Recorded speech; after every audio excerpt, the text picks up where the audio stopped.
Hello everyone, welcome back to Shadows Over Loathing.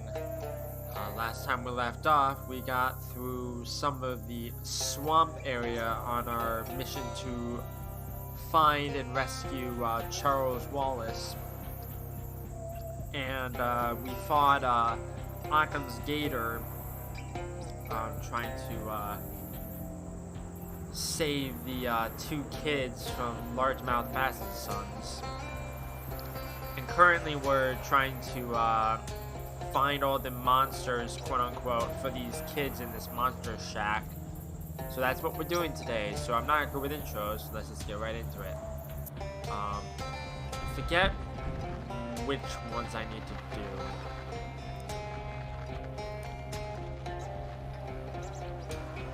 Need Honey Ape, Smell the Wisp, Monster Shack. Okay.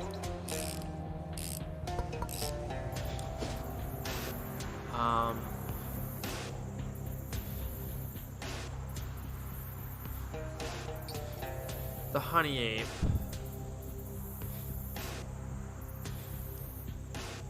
I don't remember what it is. I'm gonna look it up because I don't remember what he said.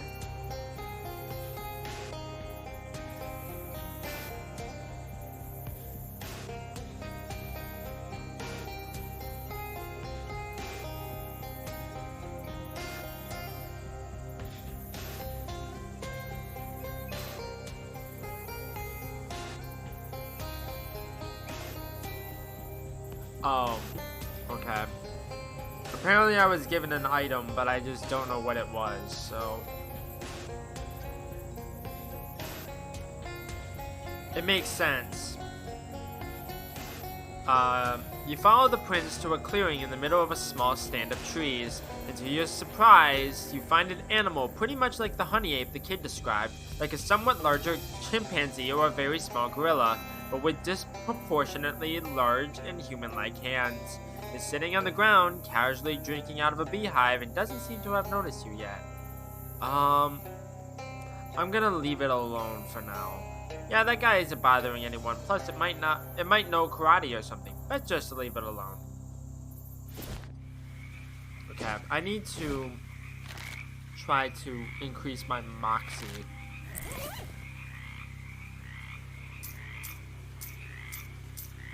I don't have anything that increases my moxie though. Oh, I have this.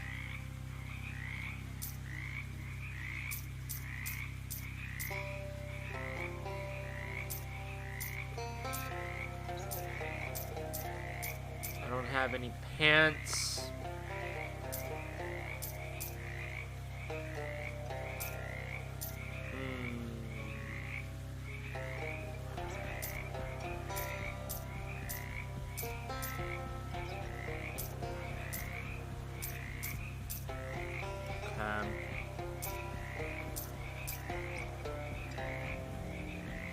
I need something else to be able to increase my moxie a little bit more. Buddy.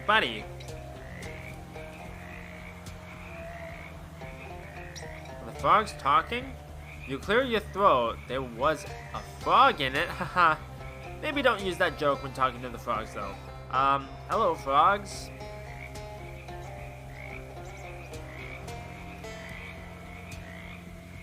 You address the frogs again.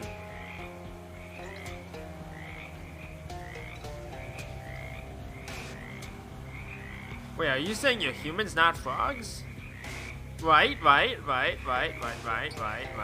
Yes, yes. You think about what it would be like to be trapped in a frog's body. After a few seconds, you stop thinking about it because you don't like thinking about things that fill you with harrowing existential angst. How did this happen? Ribbit, quarry, statue, cave, curse, god, statue, ancient, quarry, statue. You struggle to make sense of the cacophony. It's kind of hard to understand you with everybody talking at once. Could you all stop talking except for one frog? Single, all, frog, share, mine, single, all, single. All frogs share a single mind. Wow, that's incredible. This changes, Actually, you can't think of any significant consequences of what you just learned. You try to remember the last time you interacted with a specific frog as an individual, and it was, that biology class. Probably best not to bring that up. Is there any way I can help you? One of the larger frogs hops up to you and coughs loudly. A shiny green object flies out of its mouth and sinks into the water. You roll up your sleeve and plunge your hand into the nasty water. Your fingers find a hard object which turns out to be, wow, shiny, gleaming emerald. This is the most beautiful thing a frog has ever birthed at you, okay? You turn back to the frog.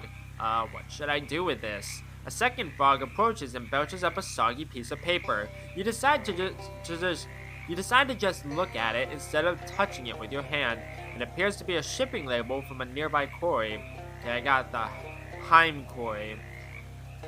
Good luck, careful, luck, careful, ribbit, luck. I'll go there in a second. The spotted color in this drab swamp catches your eyes, and you find a pair of withered orange husks in front of a shallow cave. This must be the lair of the Chupanaraja. Fortunately, it isn't home right now, and maybe since you aren't an orange, it wouldn't be dangerous to you anyway? That almost certainly isn't true. You set your trap and hide behind a nearby bush to wait for your prey. After a while, you start to get very bored and remember that people who hunt with traps don't typically sit and wait for the prey to show up. Instead, they leave and come back later. That's kind of the whole point of animal traps. Okay. This looks very dangerous. Is there anything else here? God, no. Hi, buddy. Everything has predictably fallen off the table. These poetry books are full of slant rhymes. Nice. This would fail a railroad safety inspection for at least 2 reasons. It's a diagonal hobo, although I suppose from your perspective, he looks normal. Oh hi, sorry, I didn't know anyone was living here. I suppose I should stop being surprised by that. That's quite alright, I'm Pepperidge Dolphin. Welcome to my humble abode. Thanks, I'm Jamie. Nice boxcar you got here, apart from it being a little steep. Steep? Oh, yes, you know, I've grown so accustomed to the till, I hardly notice anymore. Apart from when I try to play marbles, the game must really be going downhill. Yes, quite. Your accent is different from most hobos I've met. Well, my family is from old money, you see. How old? Old enough that it all turned to dust. All that remains is a rambling old manor house that I can't afford to maintain. So I decided this would be a splendid opportunity to expand my horizons. The horizon is typically a bit more level. So why are you living in a boxcar in a swamp? Well, to be honest, it's been difficult to part with the old estate. This is as far as I've been able to get before the homesickness becomes overwhelming. Aw, how bittersweet. Indeed, I wonder, could you spare the time to help me? I could be done with the place if I had a proper souvenir, specifically my father's collection of antique padlocks. And you can't get them yourself because of the memories? It's more a lack of memories. I've forgotten where the keys are. Sure. Thank you. There were 11 locks altogether. Except they won't actually be all together, will they? I'm afraid not, no. Here, I'll mark the location of the house on your... Is this a sponge? There's also something I should tell you about the house. Oh, good. Here it comes. I just wanted to let you know there aren't any ghosts haunting the property. There aren't any? Oh, I like how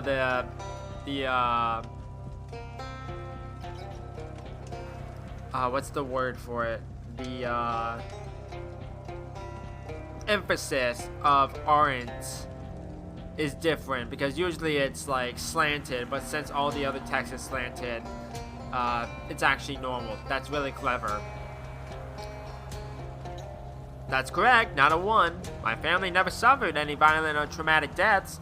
This is something you felt you had to warn me about? Not really a warning as such, I just thought you might like to know. Huh, well, okay, thanks. I'll be right back with your 11 padlocks. Okay. Why is it all the way up there? You catch a whiff of burnt rubber and see a column of smoke drifting into the sky nearby. As you get closer to the site, you see that a small airplane has crashed into the mud, or perhaps splatted or glorped into the mud. I'll go there later. This door is padlocked. Looks like this car was left to rot. Unfortunately, it hasn't yet rotted enough for you to get past the locked door. Gimme it open. Thank God I have that, that hanger. You unlock the car, destroying the hanger in the process. Aw. You search the car. It's empty except for the glove box, which turns out to actually be a key box. I can't speak. The key inside is not the key to this car, and if you have a sense of humor, like mine, you'll agree that this is a real shame. Okay, got the padlock key. Must have been pretty humid inside that glove box. Click, you pop the lock off, and the door unlatches with an ominous squeak. Got a padlock. What's in here? A workbench covered with tools, all rusted past the point of usefulness, even as bludgeons. Old Dolphin never got sick of tires. These cinder blocks are totally waterlogged. Hey, what's this? A small herd of gag maggots has made a foul nest in one of the blocks. You extract some of their excretions. Ew. Some say that's the most powerful tool. Some say that the most powerful tool is a padlock. It's really more the opposite of a tool though, because it obstructs rather than facilitates what you're trying to do. Okay, I don't want to go in just yet. Another one of those Gatorman campsites. Maybe the one who kidnapped Charles came this way. Man, there's so many things. It's another Gatorman camp, alright? And there's 4 more wrenches here. Okay, I'm not gonna list them all off. Charles must carry one heck of a toolbox. The wrenches are laid out in the shape of an arrow pointing toward a nearby hill. From the top of the hill, you can see some sort of fort in the distance, apparently hammered together out of rusty scrap metal. That's gotta be where the Gatorman took him. Okay. You grab all the wrenches and combine them with the other ones he dropped to complete the set. There we go. The front door of Dolphin Manor is unlocked. They really need to polish it up, because there's a bunch of grammar mistakes, and it's really bothering me. Apparently, Mr. Dolphin's love of padlocks was unrelated to basic home security. This couch faces the wall. It must have been the Dolphin's family punishment couch. Nice. Calpurnia Dolphin died of natural causes. Mopey Dolphin died of natural causes. Hortense Dolphin, Beasley Dolphin, Goldilocks Dolphin, and Fansworth Dolphin all died of natural causes. The dolphins use one toilet at a time, just like the rest of us. Doesn't work. Maybe something's wrong in the tank.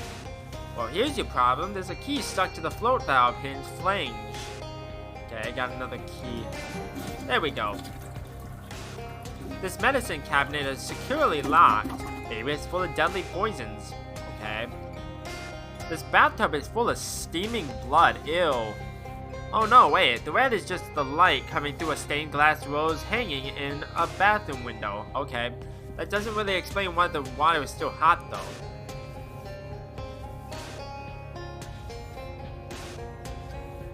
After a brief struggle, you reel something in. Got clean water again. Got a soggy used bandage. Ew.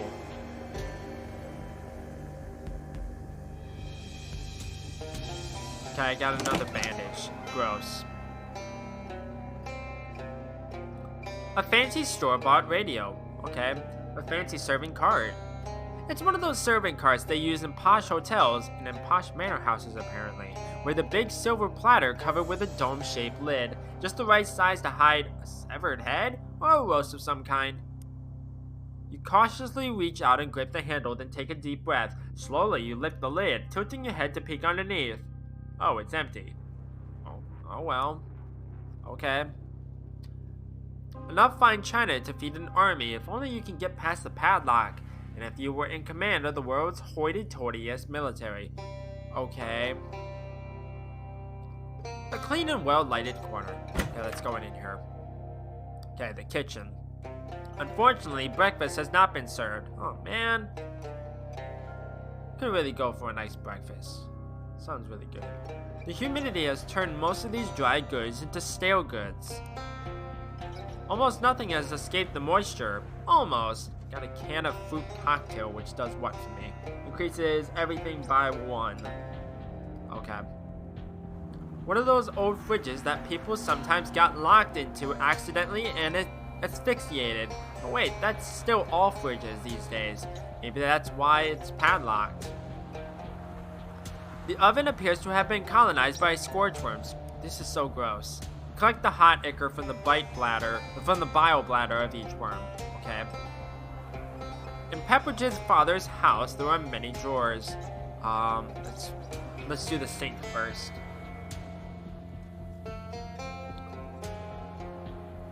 Soggy dish rag. Why is that a fish? A fish skeleton.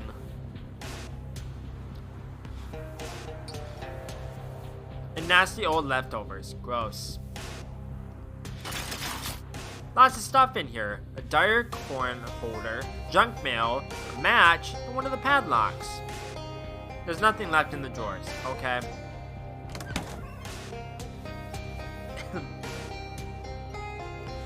This door is padlocked. Okay. Okay. I don't want to go this way yet. I don't want to go that way yet. The basement of the swamp is predictably completely flooded. You need some kind of breathing apparatus if you want to go down there. Okay. I guess I have to go up, because I don't really have any other choices. Some dirt in a planter where presumably a plant in a planter once stood. I don't like this. Is Grace in here? The toy box is disappointingly empty. Not even a BB gun or a creepy doll. Maybe the doll's hiding somewhere. A comfortable looking bed free of bloodstains or vaguely person-shaped lumps under the blanket. Oh, shiny! Somebody must have traded in a key-shaped tooth. Okay, I got another key. The nightstand has one empty drawer and one locked drawer. An eerie, ghostly sound is coming from inside it. I don't want to see Grace. I think that was her name, if I remember correctly. Wardrobes were very important in old houses like this that didn't have built-in closets to keep skeletons inside. You relieve the furniture of its contents, none of which are skeletal unless you count the coat hanger. Okay, so I have another coat hanger, which will allow me to unlock something, probably. A shelf full of books about sports. The titles are all too boring for me to even tell you what they are. Okay? Nothing's hiding underneath the bed, except dust. Okay. That was a weird room. Well, here's a weird freaking door. Okay, I got 9 keys. There's a little jewelry box on this table. It contains, to your non-surprise, jewelry. Perfectly normal jewelry.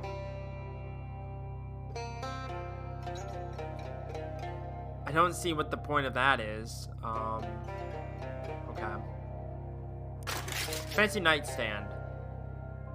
The fancy nightstand's contents are disappointingly non-fancy. Okay, I got comfy hat lining, which adds 3 maximum HP to a hat. Okay, I got a match and I got another key.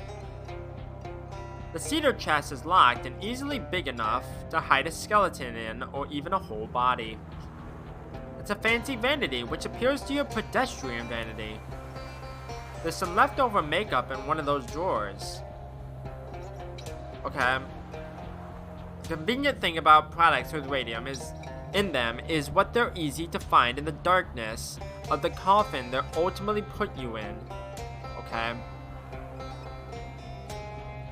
Wait. The bed looks inviting, but nobody seems to have accepted the invitation for quite some time. Okay. Oh, there we go. Okay, it's the attic. This workbench is strewn with bits and gizmos and bits of gizmos. Amongst all that, you find what looks like a miniature radio carved into driftwood. A radio small enough to carry? Amazing! Maybe if you listen to it periodically, it'll warn you about any nearby monsters that are actually manifestations of your repressed traumas. Or maybe it'll just give you the baseball scores. Yeah, those are probably scarier. I don't know. Lots of boxes, but none of them say padlocks on them. And you're not motivated to search them otherwise. Who knows what grisly things you might find. Okay. You assume that Dolphin was superstitious enough to not store any padlocks on the east side of his attic. That's how you get family curses, probably. There's nothing else on this workbench that is both interesting and comprehensible. Okay. So...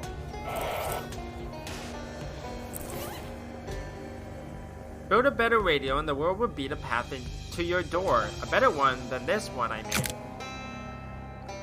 You hold the radio up to your ear. You hear a little girl's voice shouting, "Mom, Mom, a terrible ghoul stole the key to my nightstand." A woman replies, "Now dear, don't call your brother Ralphie a terrible ghoul. He probably hid the key in the potted plant in the hallway like he always does." Those voices, so eerie. Okay. Okay, there's the key. This nightstand has one empty drawer and one locked drawer. Eerie ghost sounds coming from inside. Okay, there's a creepy music box inside the drawer. Deals your mysticality and spooky damage to all combatants. That might actually be good. Offhand item.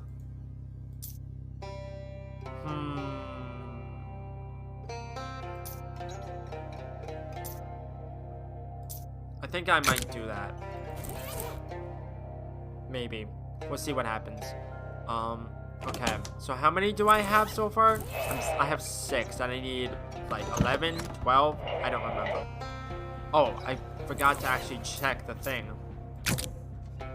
You hold the radio up to your ear. You hear a man's voice scolding angrily. "For goodness sakes, Agnes, you're obsessed with taping things to the backs of paintings, just like your aunt one-eyed Calpurnia Dolphin. You'll probably die peacefully in your sleep, just like she did." Okay. Okay, stop.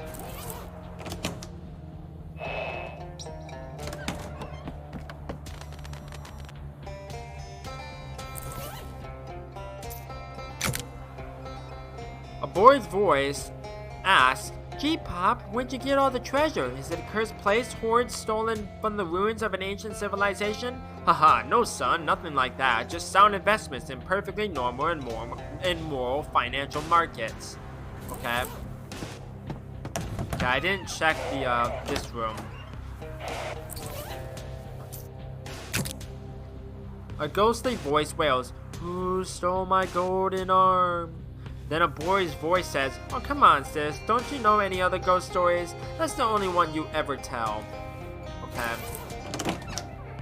Okay, so there's nothing else up here, I don't think, unless I missed something. "Remember, Ralphie," says a woman's voice, "you mustn't ever open the door to strangers." The boy's voice replies, "Okay, Mom, because it might be a kidnapper or a murderer, right?" "Oh, I'm sure that would never happen, but it might be a vacuum cleaner salesman, and we already have one." Okay.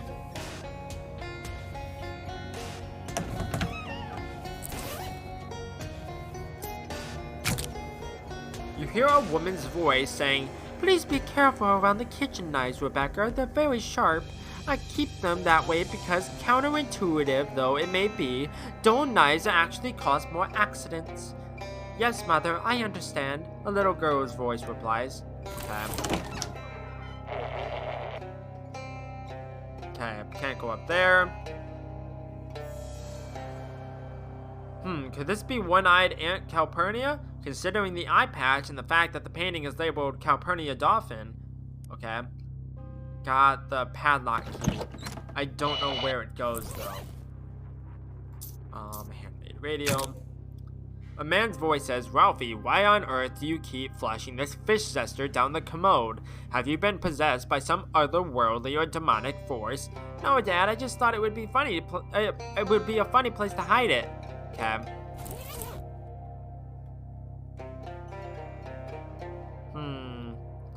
Oh, I wasn't actually supposed to check it. I'm dumb. Well, I'm actually smart because, like, I was supposed to,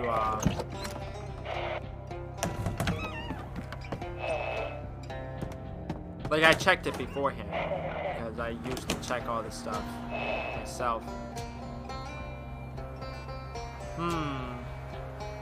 Okay, so where are the other areas? Was there stuff, like, outside, perhaps?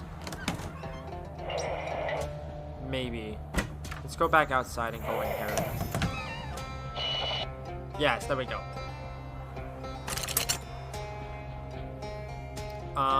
The tool chest contains one tool and one key, which I guess also counts as a tool, albeit an extremely specific one. So, 2 tools then. Okay, deals my muscle, plus 4 physical damage, and causes 3 bleeding. And that might actually be better than what I already have. Yes. Sharpen your handsaw to a razor's edge. There we go.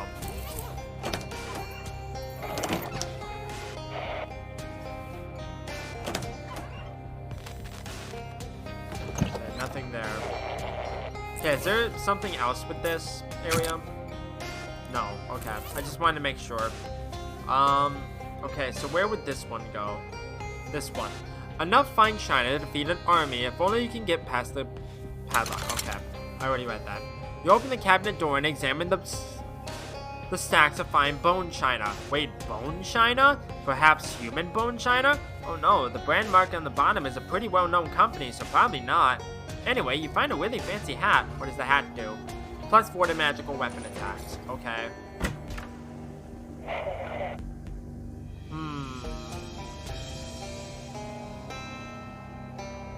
Okay.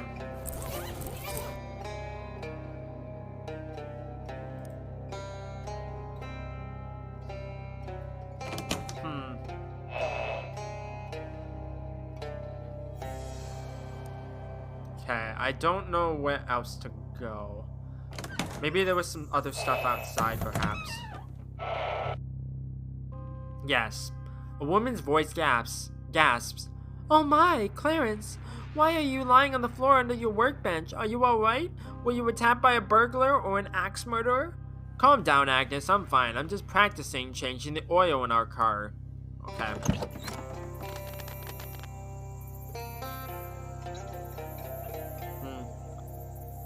Clarence, I'm so grateful that our family has never suffered from supernatural curses, serial murder, demonic corruption, or plague. I agree, dear. We certainly have been fortunate and doubtless will remain so. Okay, so... Wait, is there something else out here? Yes, the tree has a hole in it. Conveniently, the hole is slightly larger than your hand. Honestly, for what it is ostensibly a horror game, we've had way too few opportunities for you to stick your hand into a suspicious dark hole. You slowly reach inside the dark hole. It's damp and ominous, and then, ah! You find a key. Sorry, that scream wasn't really justified. Okay.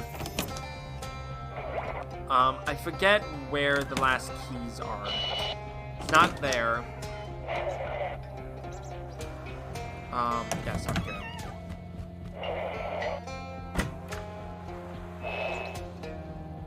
Okay, it's not in there. Where is the last ones? I don't remember. It's not in there.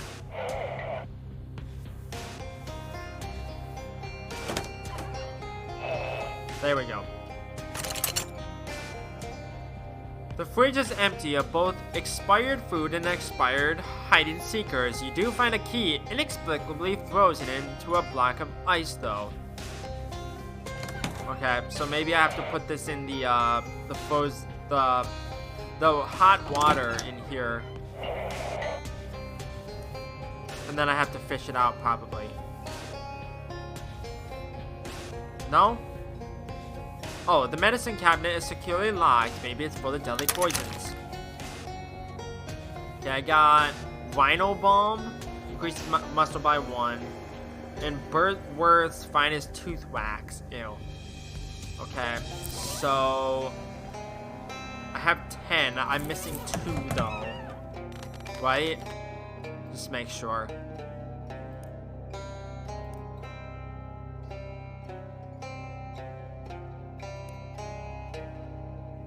I'm missing 1. Where is the last one though? I'm unsure. It's probably in the basement, knowing my luck. Let's go double check that there's nothing else in here. Oh, here we go. A workbench covered with tools, all rusted past the point of youthfulness, even as bludgeons. Wait a second, is this the bench that woman on the radio was talking about? There we go. You find a key taped next to an old oil can. Okay, 11 and 1 oil can. According to the fine print on the can, 11 of the world's religions are actually part of a larger secret religion understood only by the old man who owns the company that makes this oil. Okay.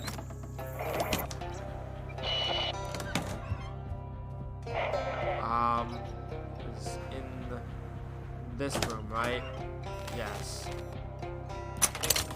There we go. There's a veil in here, and beyond the veil, nothing. +1 Moxie, +3 Stench Armor. Okay, that's all of them. So I need to go back to, where was it? Sunken Boxcar.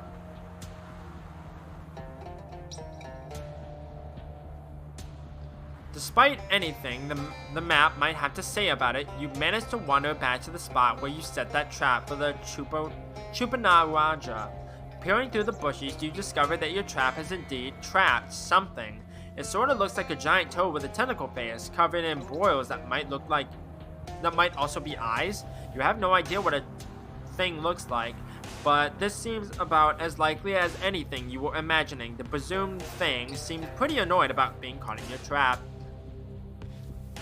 You carefully sneak up on it, which senses your presence and thrashes angrily, breaking free of your trap. Then it turns to face you. It seems mad. Oh no.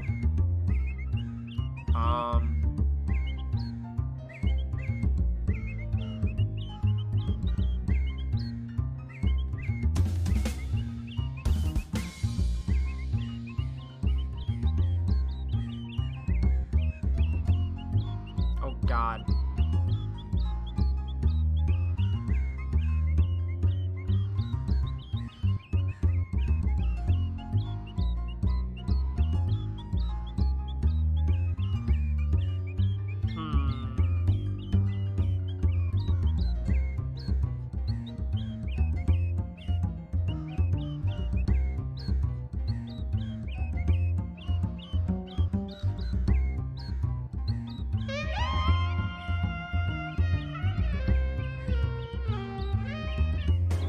There we go.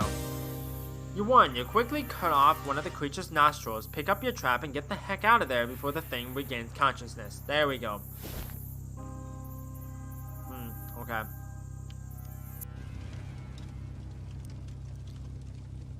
Hi. Hello again. What can I do for you? I found your father's padlocks.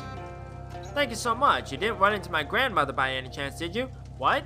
No? Was she supposed to be there? No, that would have been highly unusual if she had been, considering she died more than 30 years ago. Here's your padlocks. Marvelous. Once I've reaccustomed myself to standing on level ground, I'll be on my way. There's a big hobo camp near Ocean City that you might be interested in. I can give you directions. Thanks for the follow. Ah, excellent. I think I will head that way now. Perhaps I'll see you there. Okay.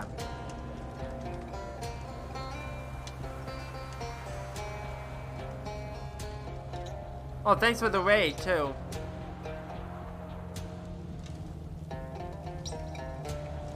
Cab. I don't think there's anything else in here. Okay, let's go up to the crash site. You're browsing your way through the swamp, taking a sniff through your nose trumpet now and then. The swamp smells terrible. I mean, a swamp is literally just standing water and rotting compost, the biome, so it's not like that's news or anything, but you wouldn't be surprised if this swamp was at least nominated for world's worst smelling swamp. Oh God in heaven, what is that? Something smells like a rotten egg mated with a tire fire, and the egg the tire fire laid also went rotten.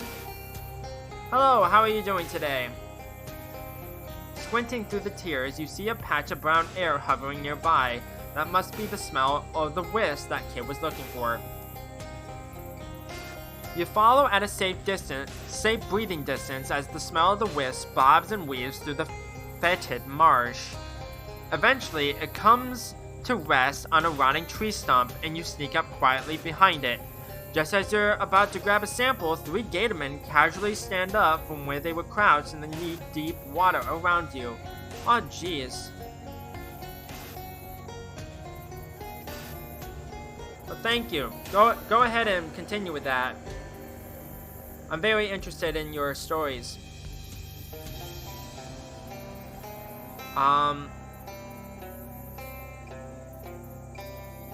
Don't hurt me, please. The gatormen beat the hell out of you. By the time you wake up, the smell of the wisp is long gone. Oh, god dang it. Sprained elbow. It really hurts a lot. Ow, my elbow. God dang it. Okay, so crash site. It's a grumpy looking pilot. Okay, I'm not gonna do anything yet. Just a bunch of miscellaneous plane stuff. This is the most diagonal plane you've ever encountered. Okay, cool. Seems like you've got a problem here. Ha, you think? Yeah, 3 kinds of problems I got if you don't count the headache. My plane being stuck ass downward in this swamp is just the most obvious one. Anything I can help you with? Name's Jamie, by the way. Rondon Rasmussen. Hi, and yeah, if you got some time on your hands, you can bet your buns I can use it. What happened? I'm looking to be the first to fly a plane all the way around the swamp in one go, see? Nearly made it too, but first to fly nearly all the way around the swamp and won't be making any newspaper headlines. Now look what I got, a plane half buried in the muck, tainted fuel, and even if I get those sorted out, there ain't enough runway here for me to get flying again.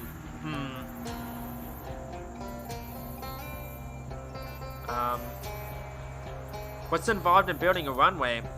With enough tar and macadam, I could slap down a quick and dirty runway. Dirtier than quick, for certain, but it'd be good enough to get me out of here. And I've got plenty of tar, but where did you get that barrel of tar anyway? You know, that's a funny story, but anyway, I need a load of macadam to go with it. What's macadam? It's like gravel for fuss budgets. For my purpose, I need a load of rocks exactly 3 centimeters across. That isn't very many rocks. Each individual rock is 3 centimeters across, not the whole load together. Oh. I could look for some rocks that size.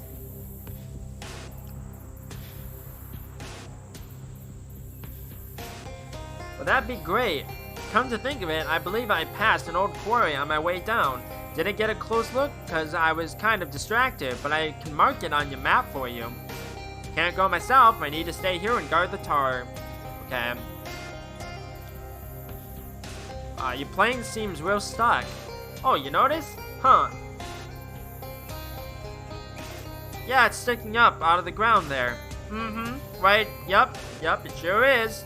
The way Rhonda's staring at you starts to make you a little uncomfortable. Let's talk about something else, shall we? So what's wrong with your fuel? When I landed, the fuel tank got full of swamp water, which I don't know how well versed you are in the chemistry of aircraft fuel, but not good for it. Not good for it. So I siphoned the tank dry. Figured it wouldn't be that big a deal since I got a can of backup fuel. And let me guess, that's full of water too? Ain't nothing so bad that it can't be a little worse. Can that be fixed somehow? Well, technically, yeah. It just needs to have the water distilled out of it. I don't have anything like that kind of equipment though. Maybe I can dig something up. That'd be great. Any basic distillation setup should do the trick. It ain't rocket science, just airplane science. That's a much slower kind of science. Here's the can. Okay, so... You consider all the possible ways in which you might extract this plane from its current state of diagonally. Okay.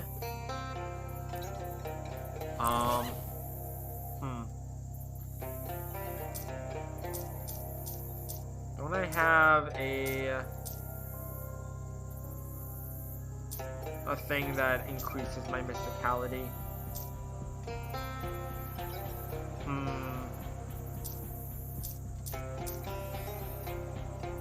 Okay, none of that is helpful.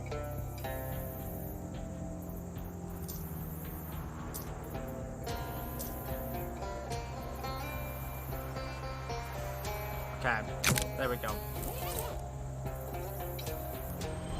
You close your eyes and reach out with your feelings. Then you cause your feelings to magically coalesce into a giant hand made of pure energy, which easily plucks the plane from the mire while also avoiding being a super dumb and anachronistic pop culture reference. Thanks, feelings. Okay, so that was the hat. I want to put this back on. I got your plane unstuck. I saw, that was a hell of a trick, I gotta say. I'm duly impressed. Aw, shucks. She's still caked in mud and weeds and all, but I guess that comes with the territory, in a real literal sense. Nothing a little elbow grease can't correct, plus maybe a little regular aircraft grease. You don't have anything new to report to Rhonda, so you both just stare at each other in silence for a moment. Okay. Like, I kinda want to progress, like, the main story before I continue any, like, side quests. Find Charles Wallace in the Gatorman Fortress in the Big Moise. Okay.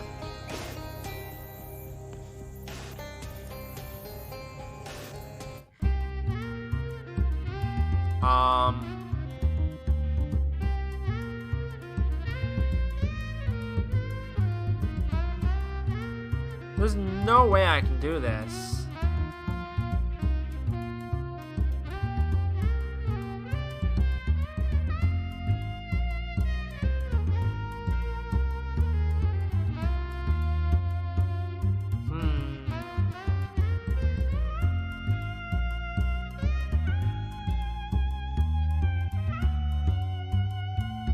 Well, I mean, like, it's more a case that I think I'm gonna die before I'm able to beat any of them. Because I don't have any healing items or anything.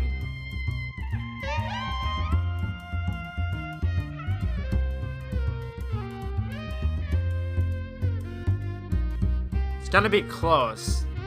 I can say that much. Oh, maybe I can do this. Why is there, like, stats so damn high, is my question.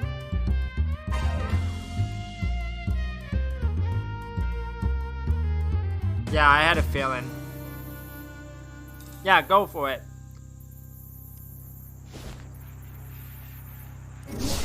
Okay, what I need to do is I need to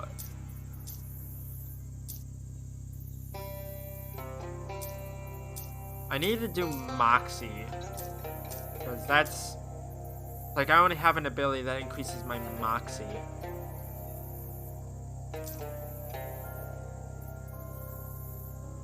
I don't have anything that does that though, so that's a problem.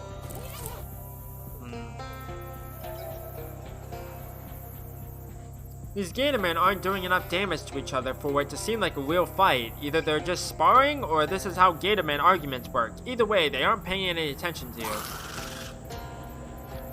You carefully sneak up behind the Gatorman, waiting for the perfect moment to strike, and then you step on a screaming eel, one of the more aptly named forms of wildlife endemic to this area. Human trespasser, sound alarm! Hey, alarm, kill human! A couple other Gatormen rush out, not wanting to miss a chance to kill a human.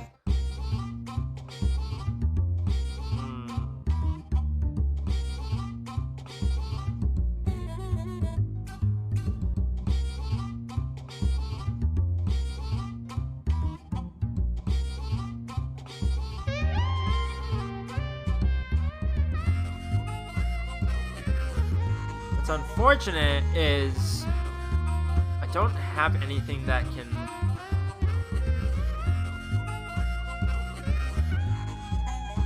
really, like, help me do more damage to these guys.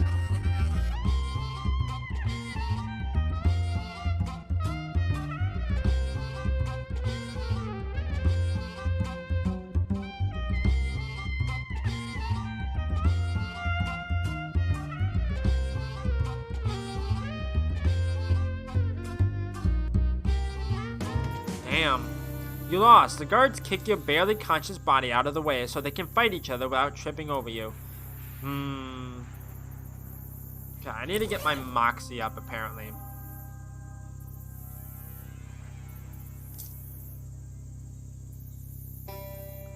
Equip you.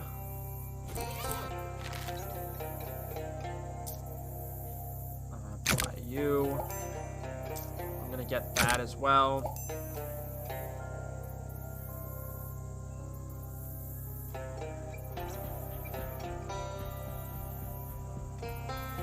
Nice.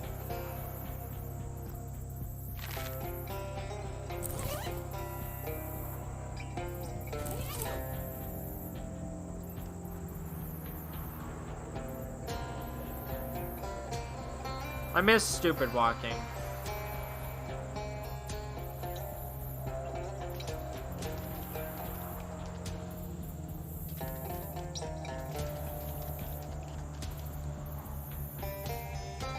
God dang.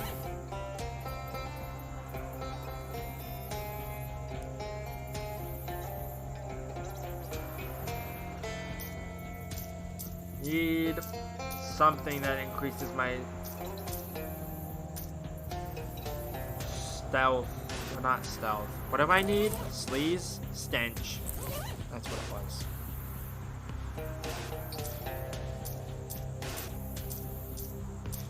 Yeah, I don't think the Familiars does anything for me.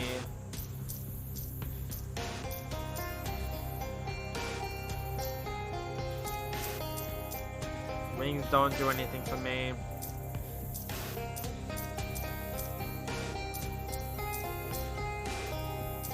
Okay, so that does that.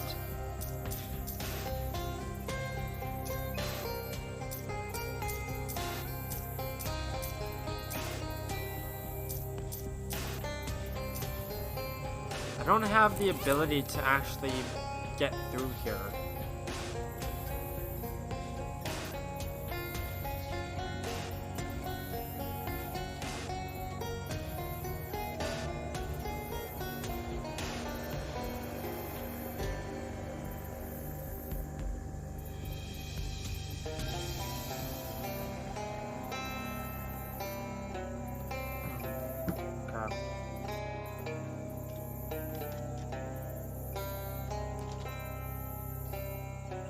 Don't.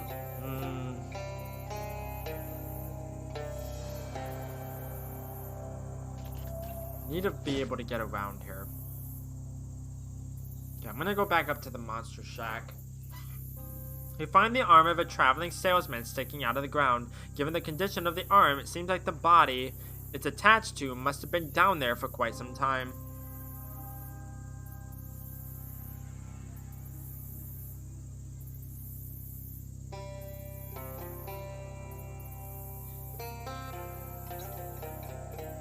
Oh, okay.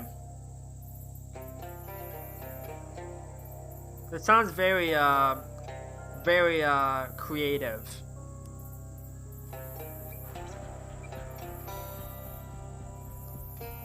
The ring slips easily off of the arm's finger because the finger is both wet and withered with decay. One or the other would have sufficed. Okay, I got a snake tooth ring.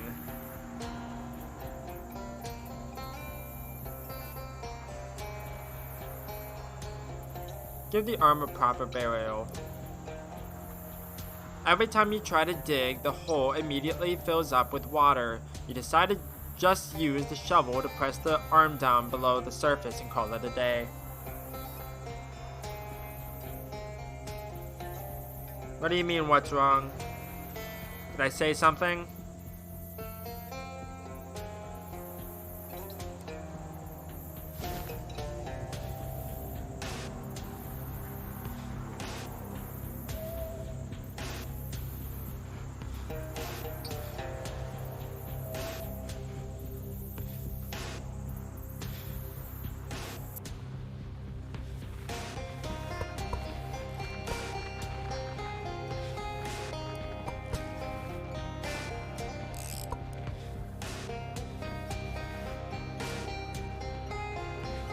Oh no, I was more like thinking Like, I'm...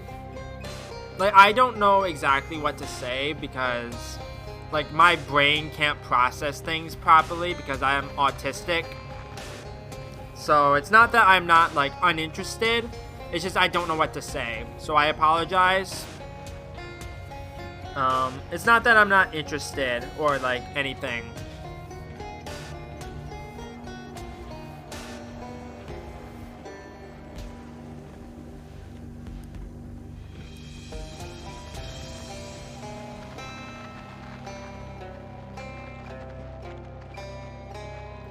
Right.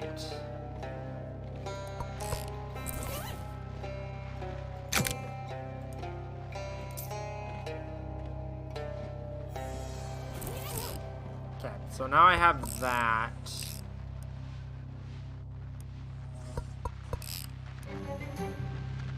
I caught that Chupanaraja you were after. Well, nearly. I had to tussle with it a bit. Got the job done, though. Wow, that's great. Now we have real proof for why there aren't any oranges in the swamp. Sure. Anyway, here's the nostril. Neat. I'll wear it as a ring. Okay, Anyway, don't go near that part of the swamp for a while. It was real mad. Okay, I got that again. I got... You can use 1 additional combat per round, and I got 5 extra HP. Cool. Okay, don't have to be so mean about it, man. Okay, so I still need to go there. I think I can get past here now. Honk! A thundering honk rattles the trees. Birds flee, fish hide. You don't know what creature gave this honk, but you know it rules the swamp through fear. Whatever, it wants to rule the swamp today. Okay, sneak past them. I should be able to get into this sewer grate.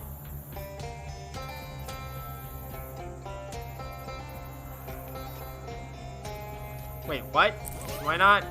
Oh, I don't have the hat equipped. Right? Wait, stench armor plus...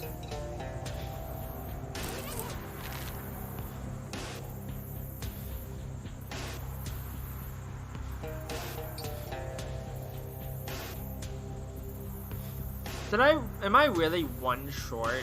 Like, seriously? God dang it. Okay.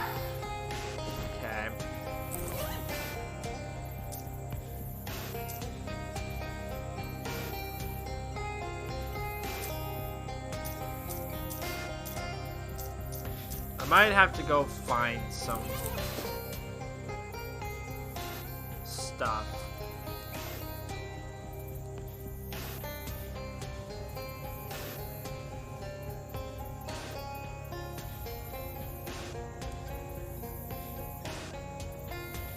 God dang it.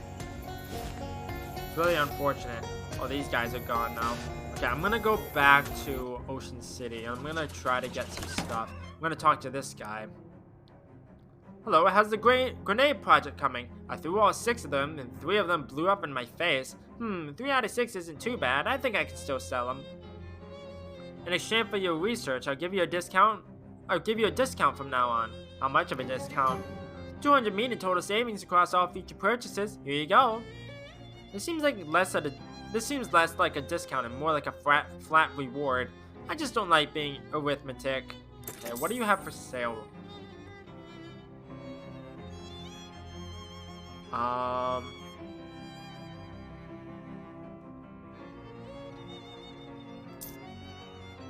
Okay.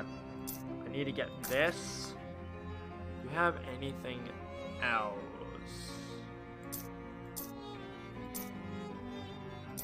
No. Okay.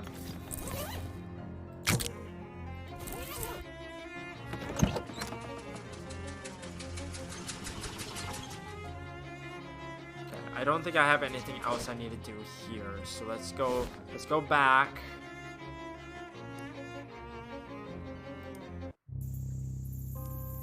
No, stop. I'm probably gonna need more stats.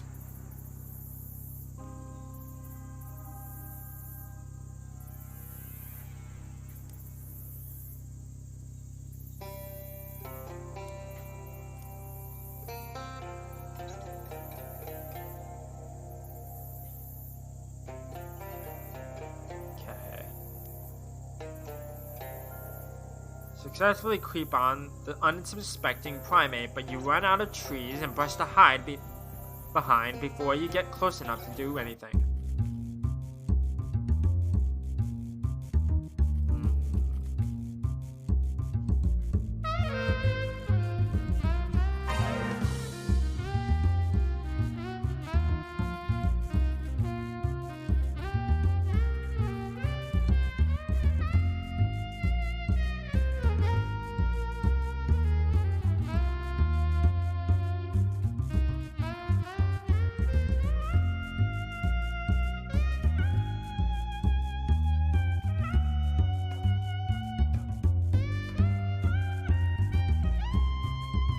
She's very,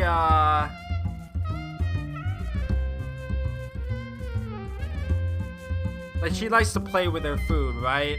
Am I getting that correctly?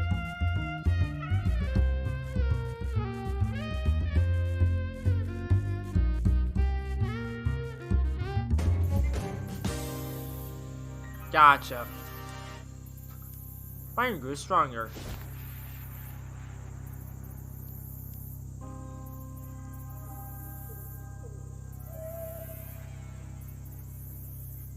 Now I should be able to get through here. Yes. I don't think the turtle gives me any stats outside of battle, does it? I'll have to check. The pipe turns out to be much longer than you expected, with a lot of twists and turns. Clearly, efficient airflow and ventilation systems is not a big priority in Gatorman architecture. You eventually come out in either a garbage processing center or a kitchen. I'll have to look.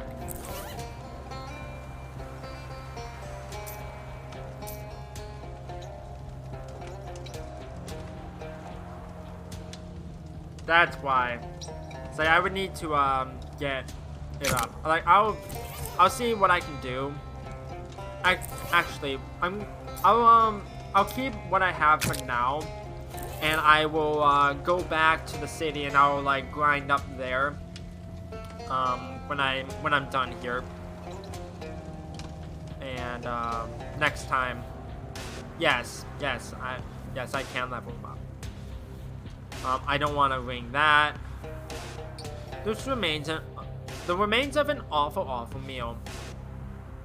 This is a kitchen only in the sense that it's a place where food is prepared. Even if Gatormen bother to cook their meals, they probably don't cook them in an electric stove standing in 18 inches of water. Doesn't sound safe. There's nothing of value on the shelves, probably not even by Gatorman standards. Okay.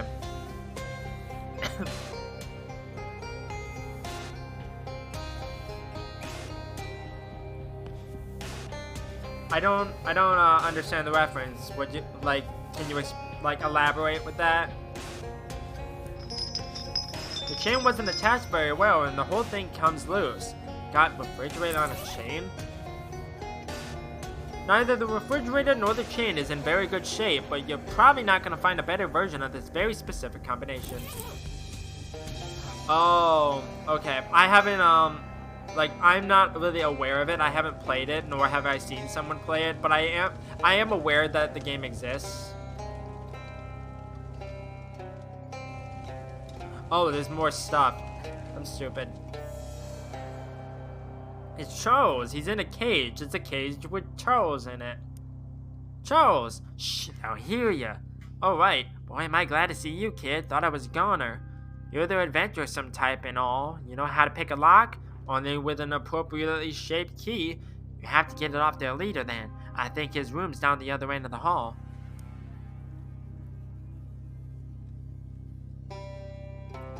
This bunch of Gatormen.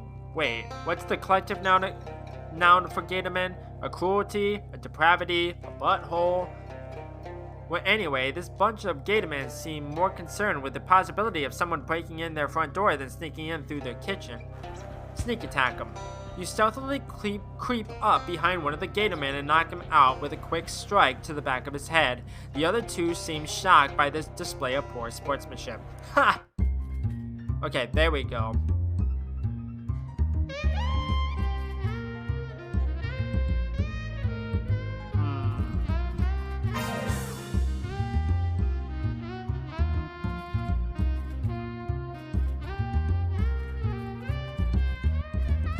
Ow.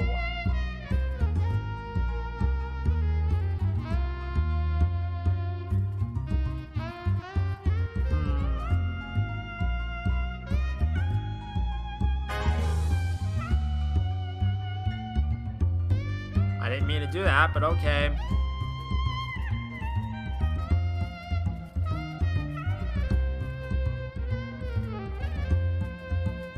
God dang it. Really? I'm all the way back out here. God dang it. Actually, why don't... Like, as soon as I get through here, I should switch back to my other thing.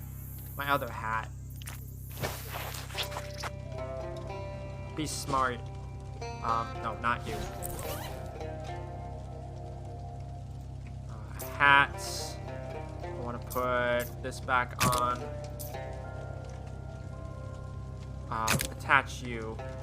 You're currently wearing a judge's wig. Add the comfy lining to it? Yes. You add the lining, dramatically increasing the comfort of your hat. Ah. Nice. Okay. Let's try this again. Wait, what? What happened to... Okay.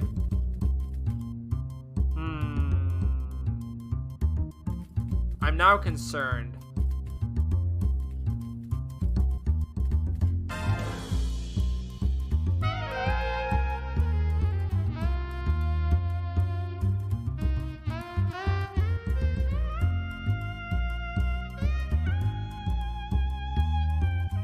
Okay.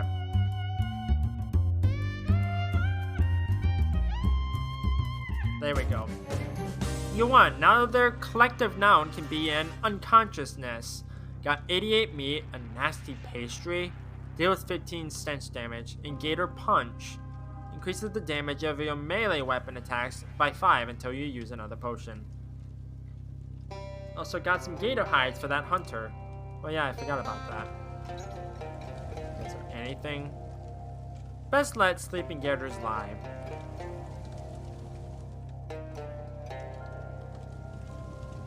A forge, presumably for hammering on terrible gator meals. Okay, let's go in here. Just double check everything. This shoebox is waterlogged, a real surfeit of nouns. There are big ones. The box disintegrates. Okay, I got wide loafers.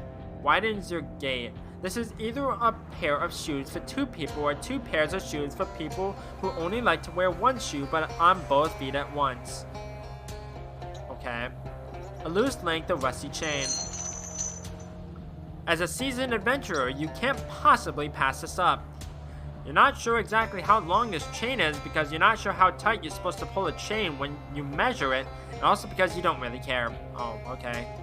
The items on the shelf are all too nasty for you to look at, let alone touch. Big rusty chemical barrel. Let's fish in it first. Continue fishing.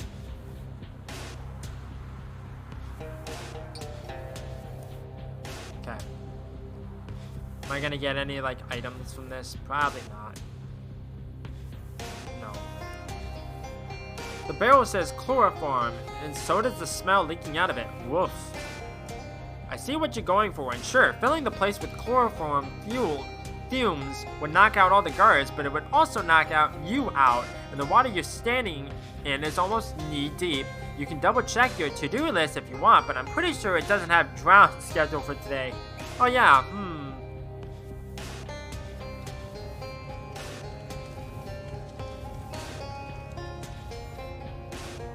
These gator men are exercising and also blocking your way to whatever's at the end of the hall. Probably it's something important because the end of the hall is where the important stuff usually is, right? I don't know if I'm ready for this or not. Really? Really? You're shielded?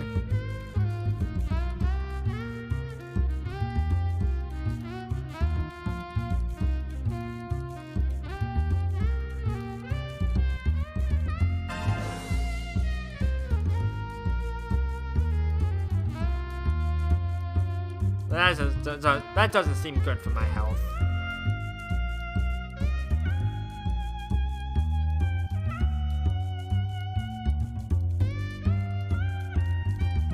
I'm. It's very creative, and I really do think it's a good story to be told.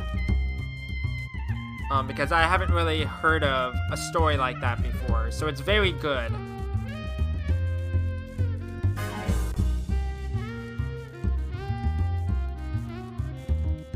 I'm dead.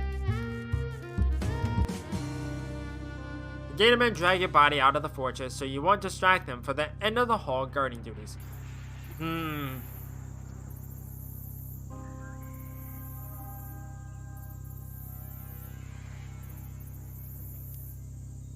Wasn't she in there before? How did she get in there? I don't remember. Also,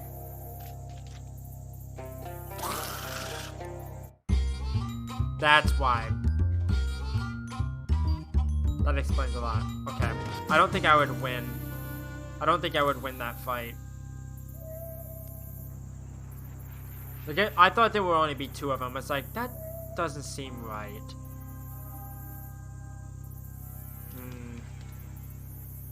Okay, I need to put that back on.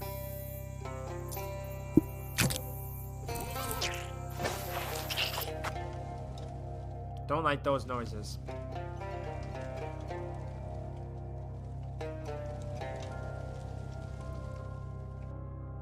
I feel like I'm very underleveled for this area.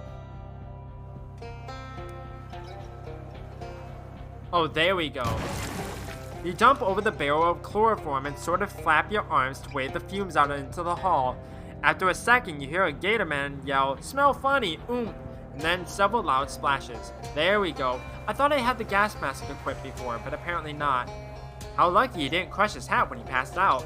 That doesn't look very comfortable. Sweet dreams, Gatorman." You're not sure if it was the chloroform or the vigorous workout that caused this Gator to pass out.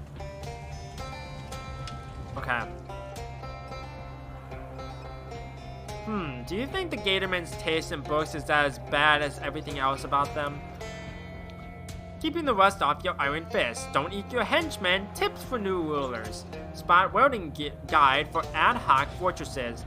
Yeah, these are all pretty much what you'd expect. Except, well, here's one that seems interesting. Making the most of your stabbings.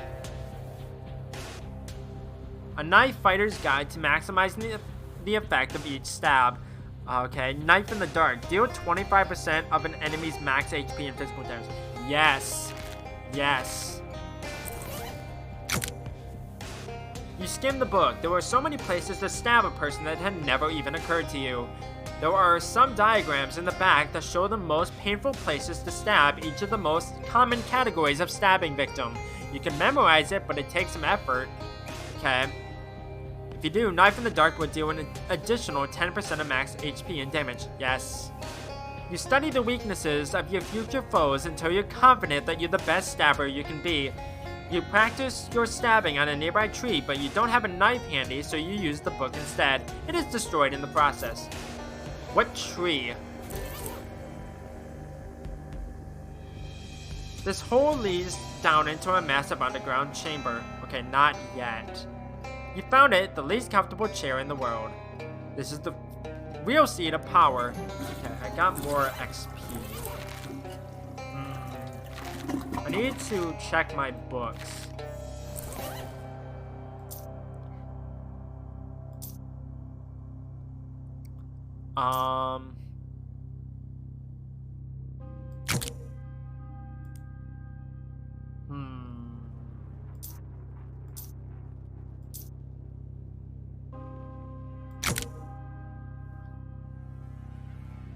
Yes. You heard there was a secret tone that David heard and it broke his bones. You now know it was true. A passing drill sergeant yells at you and demands that you give the book back to him. What? How did he get in here, for one thing?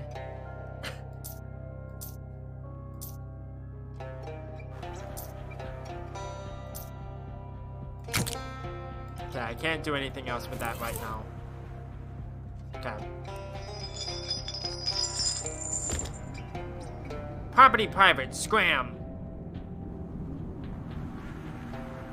You don't know what this object is, but... Oh wait, it's got blood all over it. It's an altar. Huh, where did he go? Huh. It's a weird pedestal.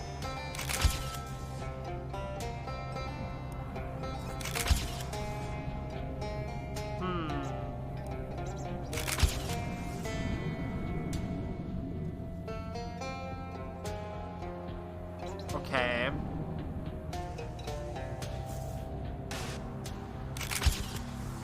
So what does this want from me?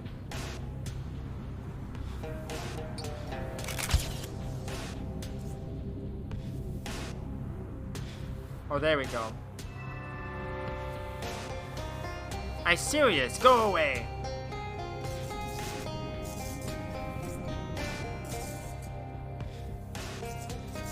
Whatever this is, it's extremely broken. Okay, I need +1 mysticality. There we go. Yes, El Vibrio.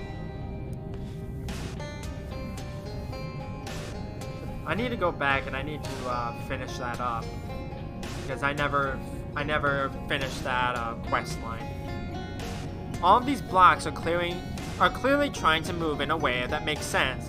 They must have just gotten knocked out of alignment. You move the blocks around relative to each other until they start moving in a more satisfying pattern, assuming you're a person who thinks a smooth circular pattern is more satisfying than juddery sparks spewing chaos. Surely everybody is that kind of person. That has to be right. Okay, so need to put you back on. The device seems less broken now.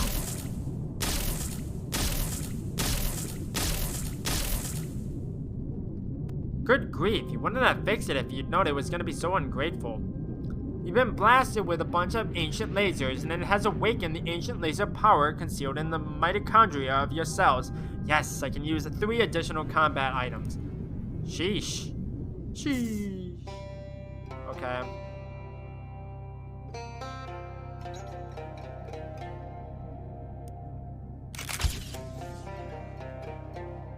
There we go. I warning, kill you.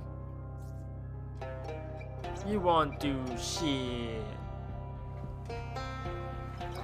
Deal with it, laser. Okay, I need 7 moxie now.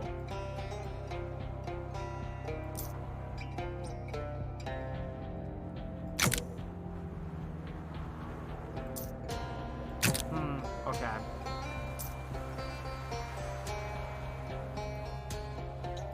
I don't think I need the stench resistance right now, so I won't have that.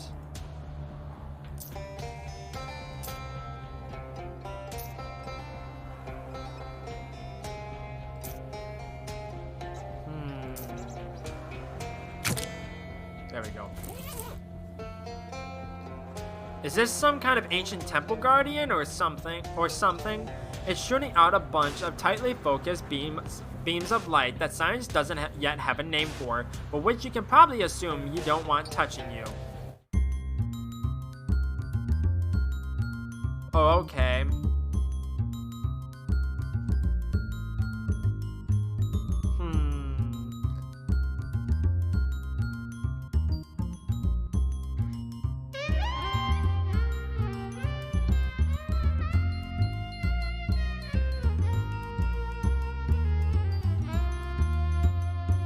This enemy has already been knifed in the dark. Further knifing would be in poor taste. Aww.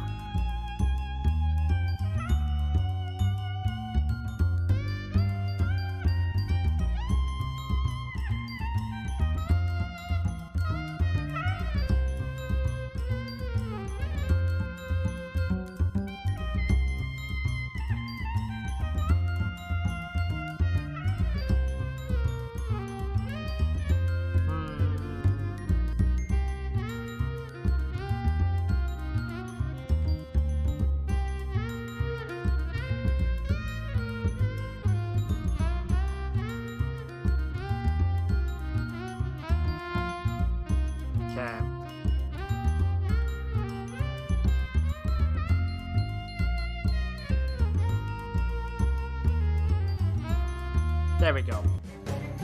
You won. That's the last time that thing will do whatever it was doing. Yay. This probably controlled that weird shooty guardian device which you destroyed. No need to mess with it. What, there was a way I could have done that differently? You worst, I destroy. Goliath, kill. Oh god.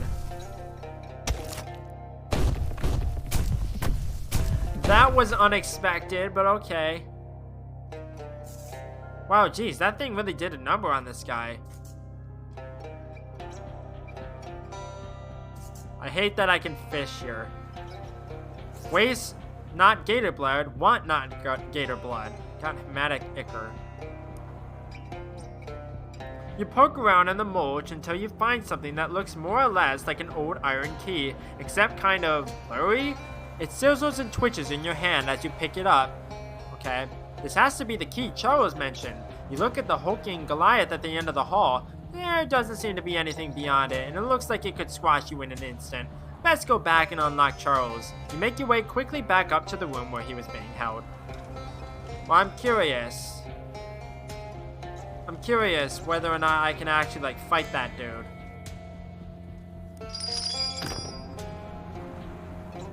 Let's go check, because why not?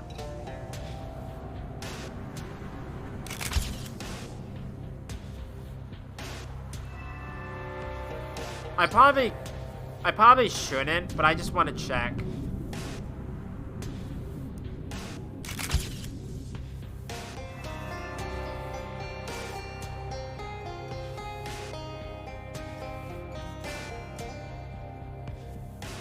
Messing with this thing did not end well for that Gatorman chief. Doesn't look like it's going to end particularly well for you either. Okay, I think that's just optional. I just want to see if I can actually, like, fight it. Actually, you know what? Let's try to fight it, because why not? Why not? Really? You've already got the key. You don't need to go toe-to-toe with a thing whose toes are as big as your head. Okay, I'm gonna do that whole fourth wall thing everybody loves. This is a super hard optional boss fight. Not at all balanced. We didn't even bother to test whether or not it's possible to win. It is, and I'll show you. Oh god. What have I gotten myself into? That does not seem good.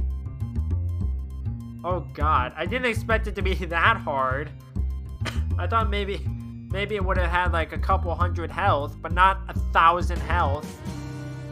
You lost. At least you managed to crawl away instead of getting turned into a floor decal like that other guy. Okay.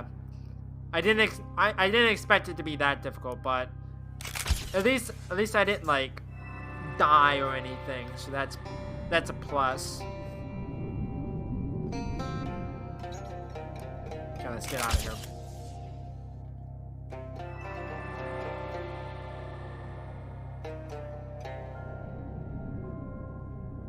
Okay, let's go.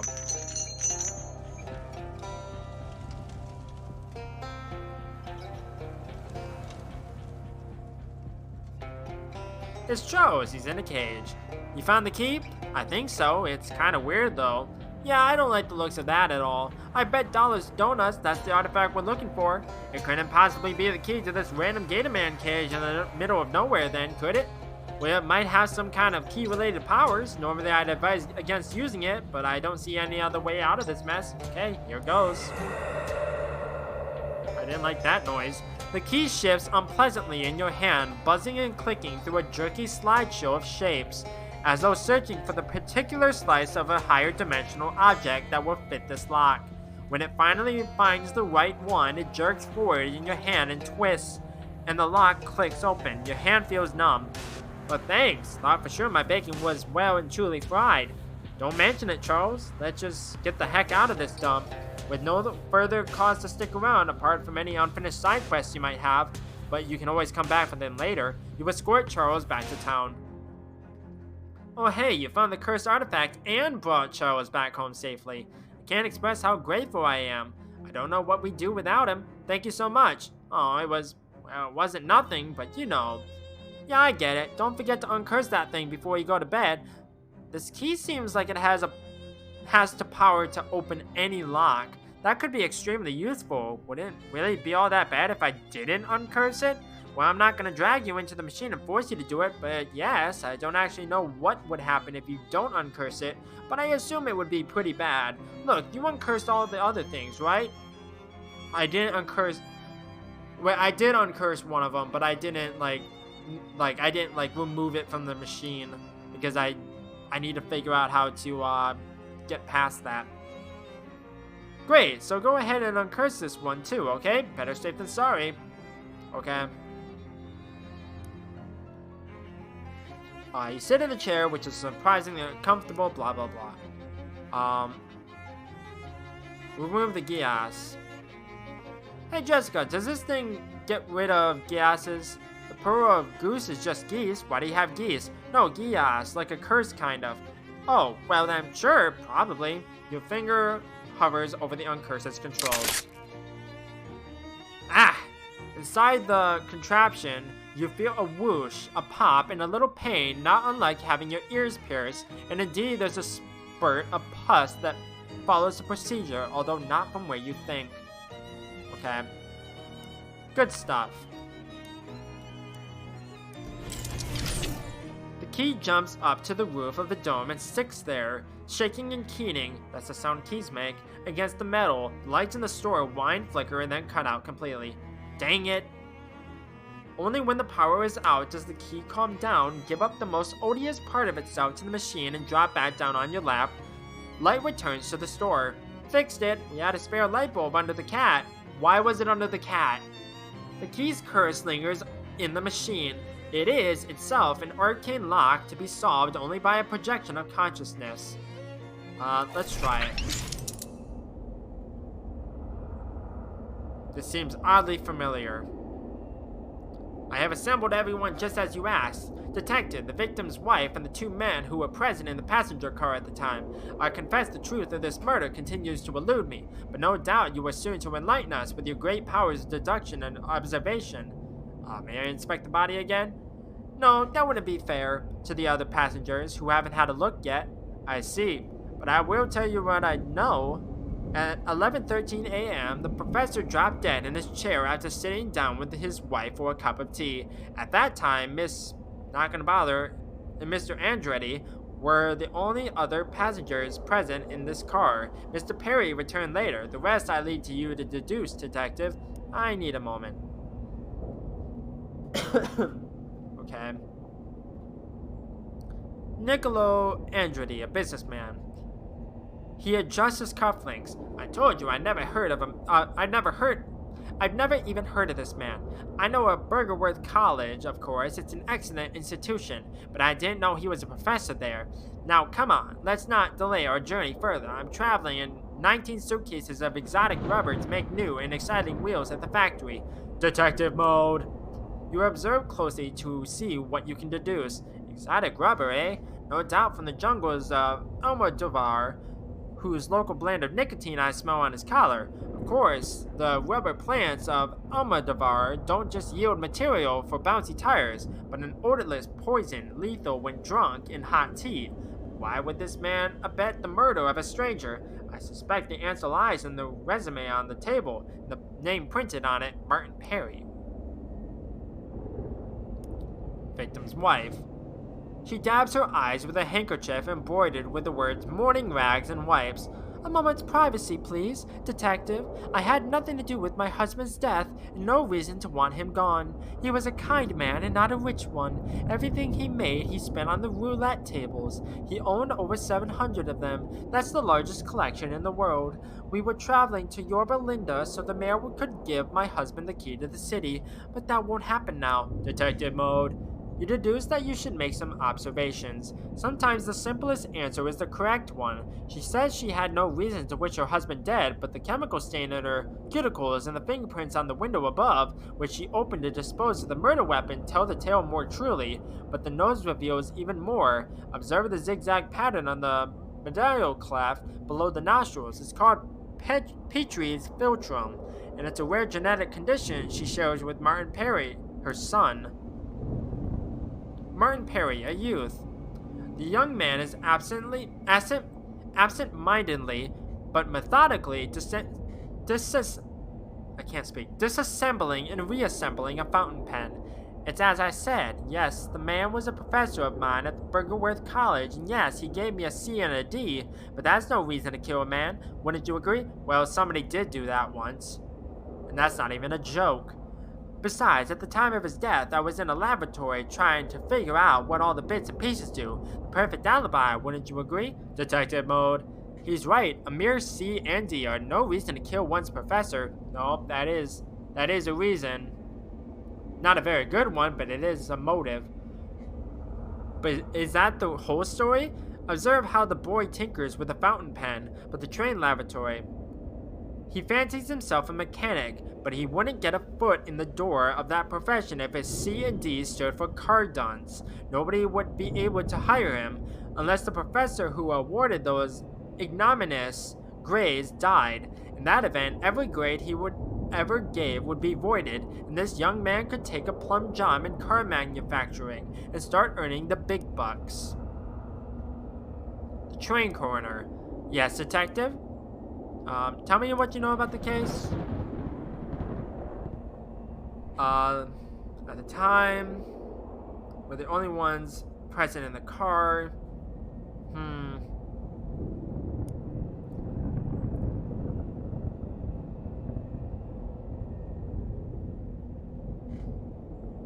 Hold on.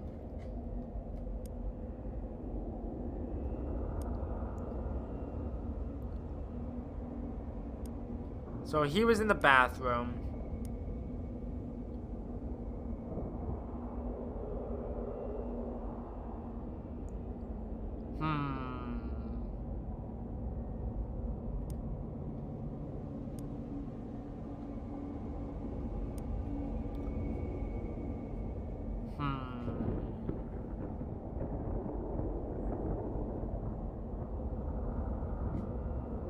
So I have to assume he was poisoned.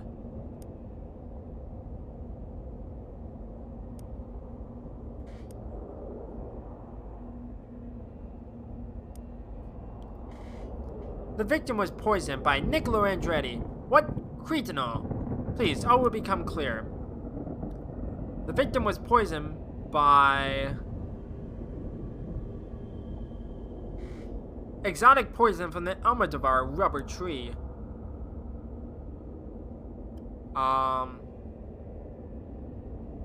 To void Martin Perry's car dunce grade so he can make tires for Mr. Andretti.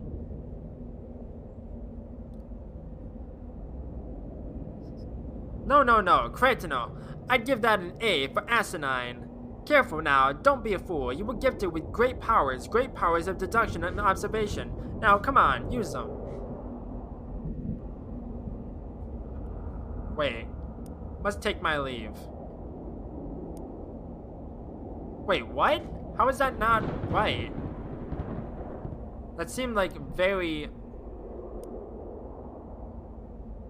deductive.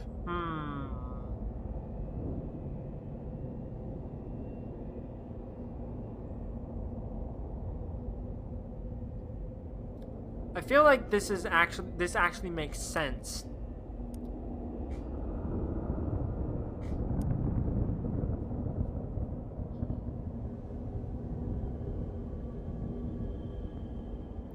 She had no reason to kill her husband, but the chemical stain on her cuticles and the fingerprints on the window above, which she opened to dispose the murder weapon, told the trail more truly.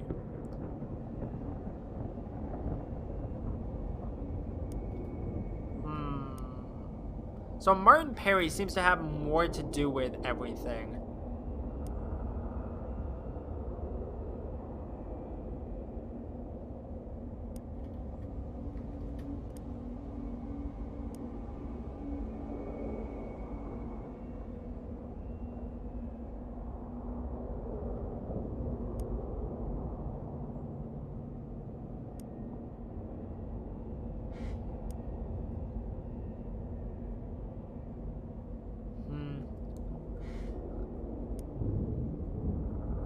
Okay.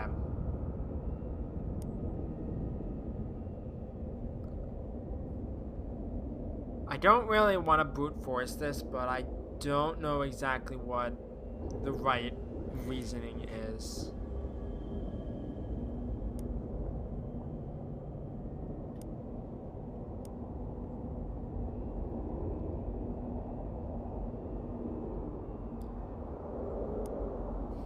Okay. I think I'll come back to this at a later point in time. Okay, why is this smoking? Unsure. Okay. Go to bed. Time to pick a fourth store. Right. The first applicant is Advanced Pants. It doesn't say what they plan on selling, but I have to assume that it's pants. The second is 10 Things I Had About You. A hat store, I presume. Terrible name. And the last applicant is Yeo Chemiker. Some SIT science lady who wants to sell potions. Let's go with the pants store. Okay, I'll get it moved in and get the next storefront ready for applicants. The book curse is, I think, is a Latin thing. I'll show it off in a second. You set out the bird bath Barbara Yargora gave you. Byron happily flies over to it and starts splashing around. You find a hook on one of the ceiling beams and hang it up on your new refrigerator. Cool. Byron is frolicking happily in the bird bath. Cool. The fridge is fully stocked with terrible Gatorman beverages. I got a cola. Okay.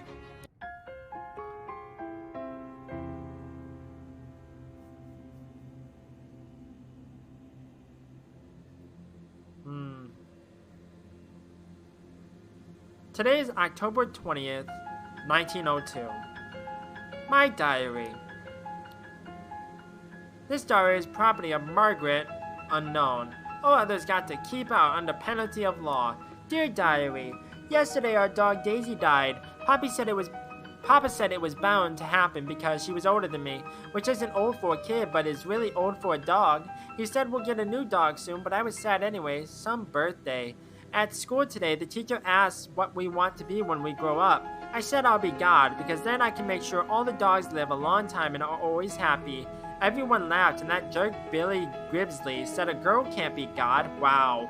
Wow. So I said I'll be president instead, because that's nearly as good. He said a girl can't be president either. Well, I'll show him. I'm gonna make all kinds of laws about being nice to dogs, and I'll make being a jerk illegal too, so Billy Gribsley goes to jail and can't eat nothing but bread and water forever. So I have to assume that this girl became the president that this guy works with. Your desk covered in Ocean City paperwork. Poindexter, your insufferable bean counter. What is it, Terrence? Madam Comptroller, I merely need your signature on these budget revisions. With this, the remainder of funds currently allocated to municipal services will be redirected to your shadow presidential campaign and your other projects. That seems a bit obvious. Rest assured, I am only sparing you the details which you have made quite clear to me that you find intolerably boring. The transactions will be meticulously obscured through shell corporations, cutouts, offshore accountants, and the like.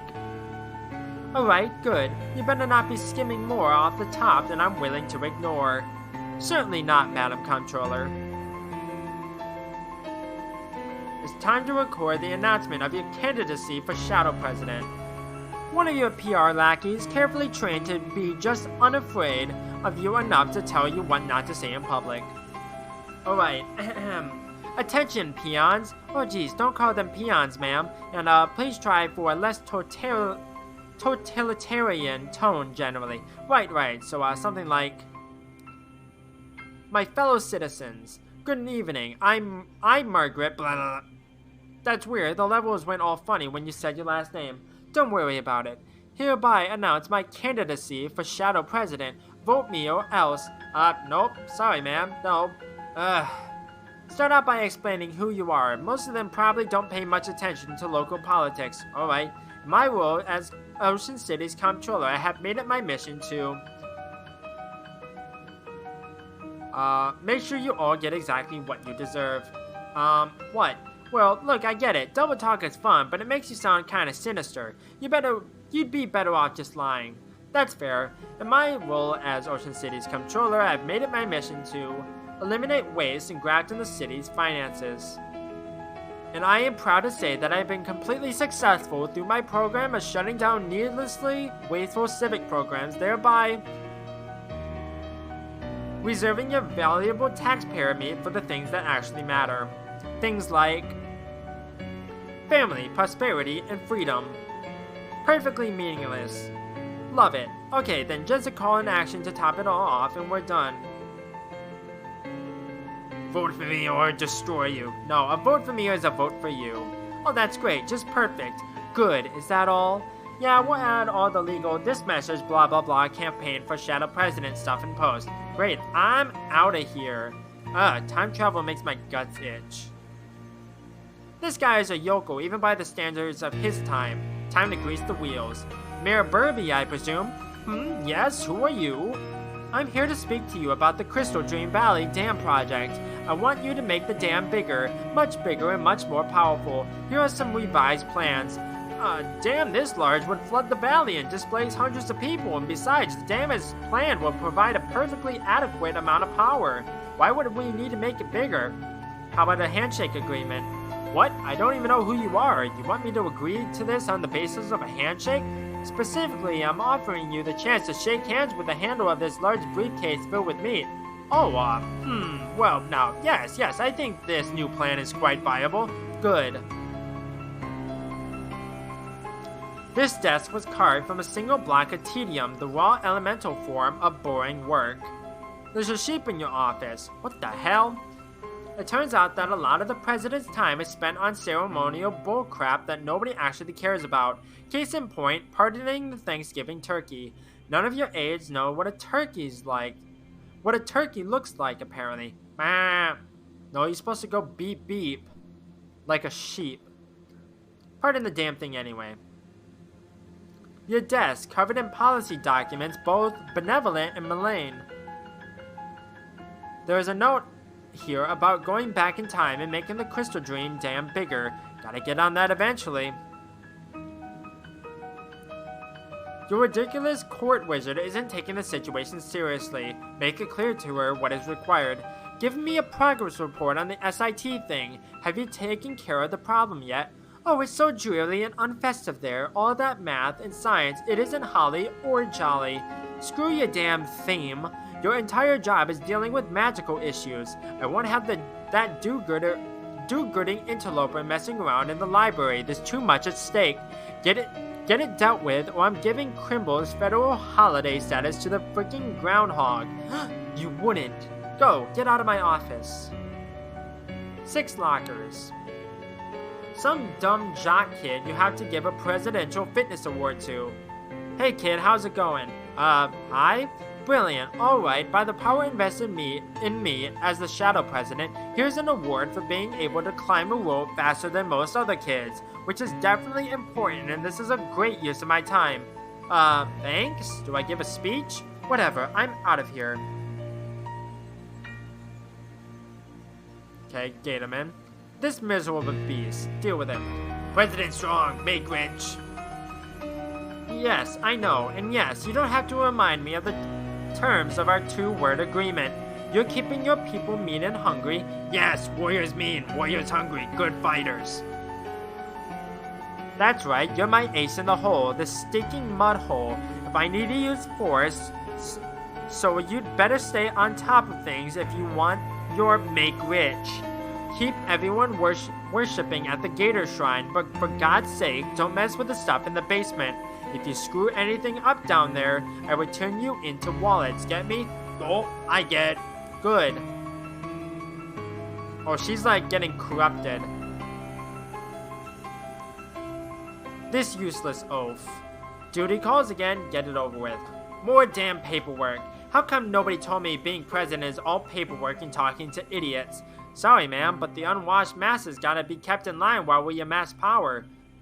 Yeah, fine. I hereby sign this order declaring July 12th National Bread and Circuses Day. All citizens get a complimentary dinner roll and a free turn on the nearest suitable trapeze. Ma'am, I ain't sure that... Who cares? Let Coolidge deal with it. What's he even for, anyway? This is all beneath me. Hellstrom. Oh. Hellstrom? Like Hellstrom Ranch? What does he want? Alright, Hellstrom, let's hear your report. Everything's fine and dandy, ma'am. I don't rightly understand what this shadow energy stuff is exactly, or why you want so darn much of it, but the converters are spraying it out, slickering grease mice out of a Gatling gun. With plenty of slag left over to press into those weird monsters you like. Finally, some good news. So you meet the project deadline? Yup, we'll need to expand the oil drilling operations some more. Need you to sign this permit so we can expand into lots 210 to 240. Sure, whatever. Wait, 210 to 240? That's a problem? My family's farm is 223. Well, ma'am, if you wanted your weird black juice, we gotta get the regular black juice out of the ground first. Alright, fine. Sorry, Grandpa.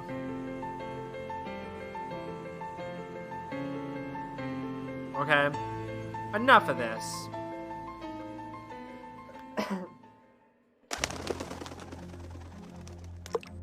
That was odd.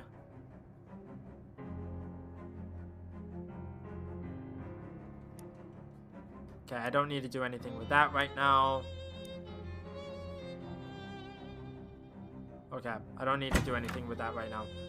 We got a signal. We got a sickle from a signal. Wait. We got a signal from a sickle. You know, the farming tool thing? It's over in Gray County somewhere. Mostly nothing but farms there, but there's a store that's been open since forever. The owner's name is Jasper. He knows Murray. He'll probably help you out. Here's a map. Okay. This is a diner place map. It literally has a map of the county right in the middle of it. Oh, I'm just impressed that you found a way to give me an actual map while still also giving me a thing that isn't a map. Okay. I'll show off the thing and then I'll call it for now. Books curse.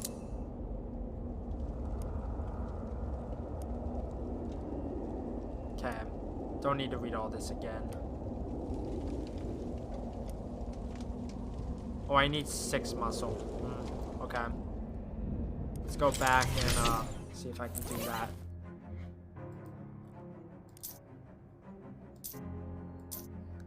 Okay, equip you. And equip you. Okay.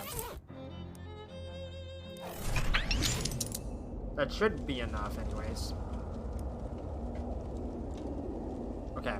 I'm Barbarian Hales. As I said before, I stand before you in the name of Imperator Gaius Julius Caesar Divis, Dominus of these lands. The Imperator's birthday is next Mercury's day. It is a big birthday. He will be 40. Sign his birthday card, Barbarian, and the Empire shall look with favor upon your tribe. Step aside, Henricus, or I'll go right through you. I don't respond to threats. I don't threaten to tear men down the middle. I do it. I don't respond to threats. You respond to me and you'll die. Look at me. What would happen to the man who stands in my way? I don't respond to rhetorical questions, and I don't ask questions. Vex me further and I'll kill your entire family.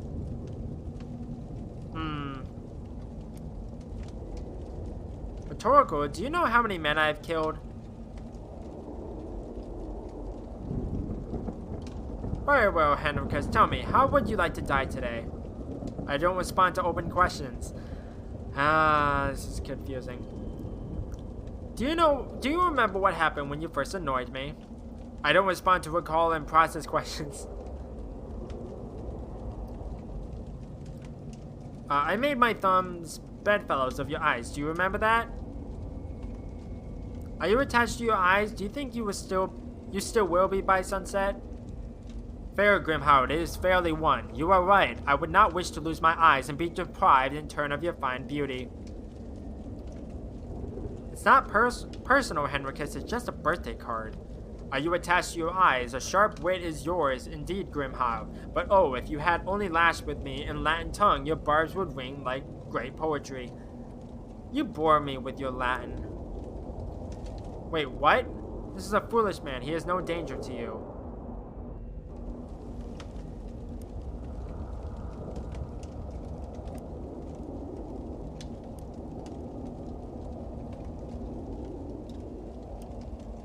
What?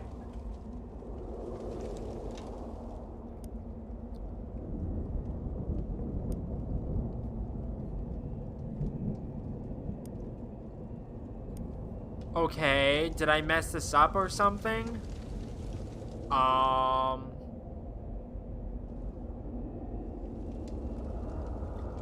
I might have messed that up. Give me 1 second. Let's try this again. This is a foolish man. Oh, there we go. I'm dumb. Birthday card to that guy is a powerful document. There was no better opportunity for the tribes in the north to gain Caesar's notice and a favor. Punch the card into the sky. Huh. Okay. There we go. Consummatum est. The curse that once lodged within the forbidden and nasty text has been unwritten and undone. And you find it a fascinating final chapter you did not notice before. 10 new ways to prepare mutton? What a bounty. Having lifted the curse, you realize now that it's a cookbook. It's a cookbook. Okay, increases meat drops. Okay. Happy birthday, Caesar, wherever you are. Thanks, but it's Charles, not Caesar, and it's not my birthday. My mistake. Okay. Wait.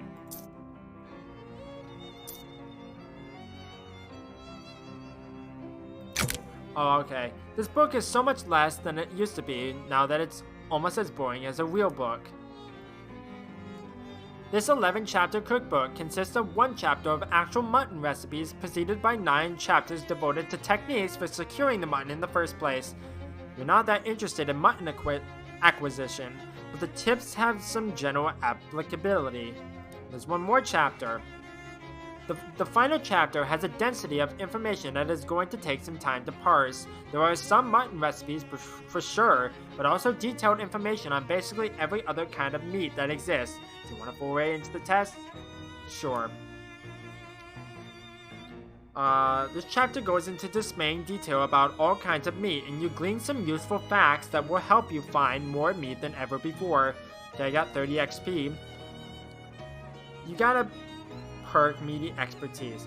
You can further enhance your meaty expertise for 10% meat drops if you have the time and energy to devote to it. Sure. Okay, so I can't do anything else with that. Okay.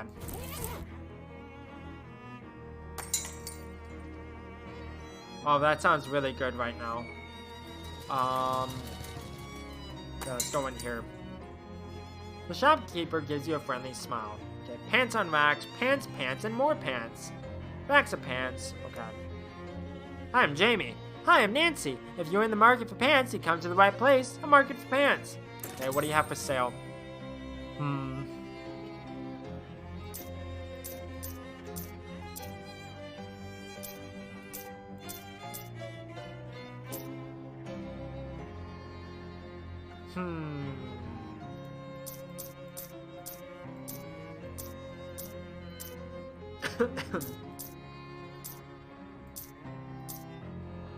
Okay, I think I'm gonna get these. Then I'm going to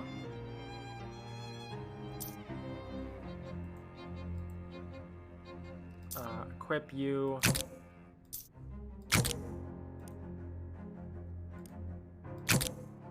God dang it. Okay, that's fine. I don't really need any of that. So why a pants store in particular? My grandmother was arrested a couple of times in the 1850s and 60s for wearing pants in public. Since then, our family's been big advocates for women's pants and equity in clothing generally. Wow, that's a deeper answer than I was expecting. How's it working out for you? Much better nowadays. We don't have 100% pants acceptance yet, but we're getting there. I did notice you have some skirts for sale too. Yeah, I've been experimenting with a line of men's skirts, but that's proven to be a tougher sell. Men are more stubborn about their clothes, I guess. Okay, see ya. Okay. Trying to remember if there's anything else worth my time at the moment. Okay. I haven't gone in here, I don't think. The proprietor nods politely. Hi, I'm Jamie. Ah, bonjour, my name's Antoine. If there's anything I can help you with, do not hesitate to ask. This is very offensive, but I don't care. Great, thanks. Are there any of your kitchen implements magical? Aha, I see you are a man of discerning taste. For purposes of safety, I keep Loathing's magics in the rack behind me, but I will be happy to show them to you. What's for sale? Okay, these are all magical weapons that I don't really care about. Oh. Actually, I might care about this.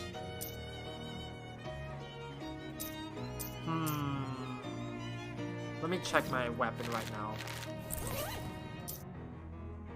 Muscle plus 5. The mysticality is low.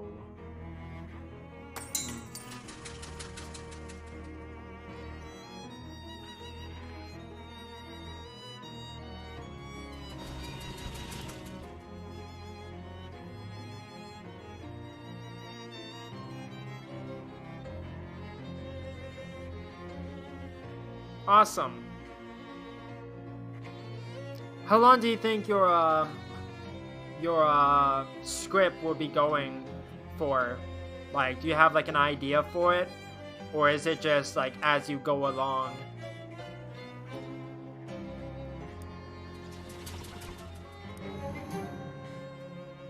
The Sticky Pete's a tricky customer, but you've never met a Pete who you couldn't outsneak. If turning the key in the lock does nothing, then what happens when you put it in and just leave it? Ah, yes, exactly. Lock, clicks open. Good old Sneaky Pete. Okay. So I have to get 2 other ones. Well, I mean more like your novelization type thing. Not necessarily like a script. Like, I worded it poorly.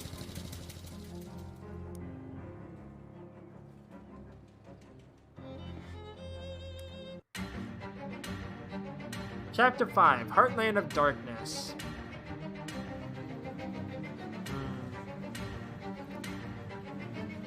I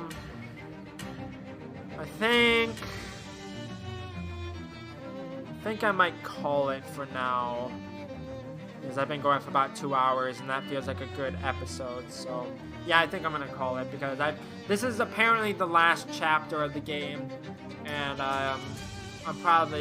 it's probably going to take a while because the last episode took about 4 hours and I don't have that type of time right now, so I'm going to call it there. So, yeah, that swamp area was really difficult.